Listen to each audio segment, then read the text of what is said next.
इंग्रजी वाक्ये सोप्या पद्धतीने शिकूया.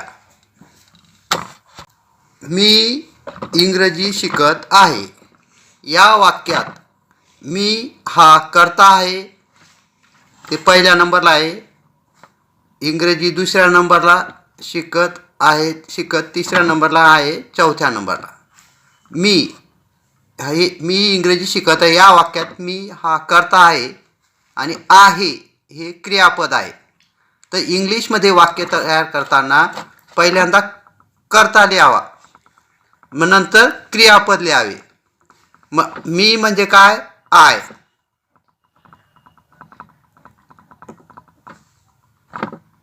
मीला इंग्लिशमध्ये आय म्हणतात. आहे हे क्रियापद आहे, म्हणजे आहे म्हणजे काय? आय नंतर ॲम येतं.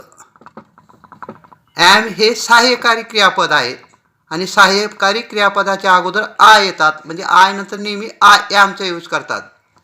आय ॲम काय करत आहे? इंग्रजी शिकत आहे. I am learning.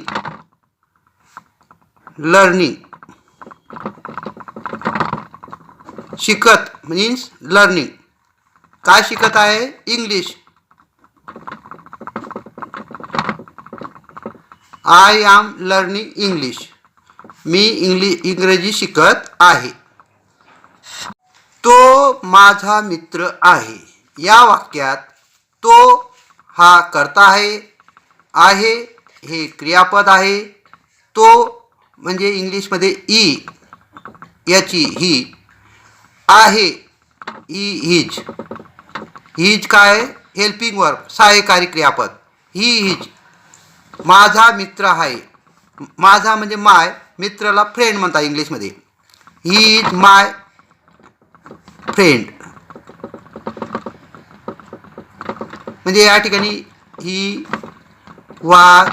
माझा मित्र आहे, म्हणजे ही नंतर क्रियापद येतं हिज, नंतर मित्र उलट्या पद्धतीने उलट वाक्य करायचे. My friend. He is my friend. मी सकाळी लवकर उठतो. या वाक्यात मी कर्ता आहे, उठतो एक क्रियापद आहे. याला क्रमांक देऊया.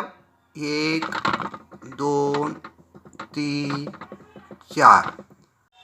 मी हा कर्ता आहे. मीला इंग्लिशमध्ये आय म्हणतात. आय नंतर नेहमी इंग्लिशमध्ये क्रियापदाचा वापर करावा.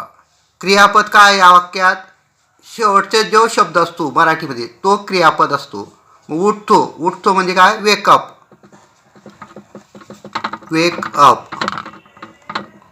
I wake up. लवकर म्हणजे काय? Early.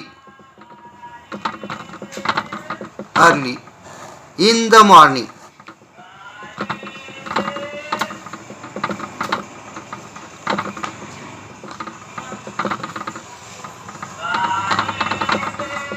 I wake up early in the morning. मी सकाळी लवकर उठतो. म्हणजे सब्जेक्ट आय, वेकअप म्हणजे एक क्रियापद आहे, अर्ली म्हणजे काय? लवकर, आणि सकाळी in the morning. I wake up in the morning.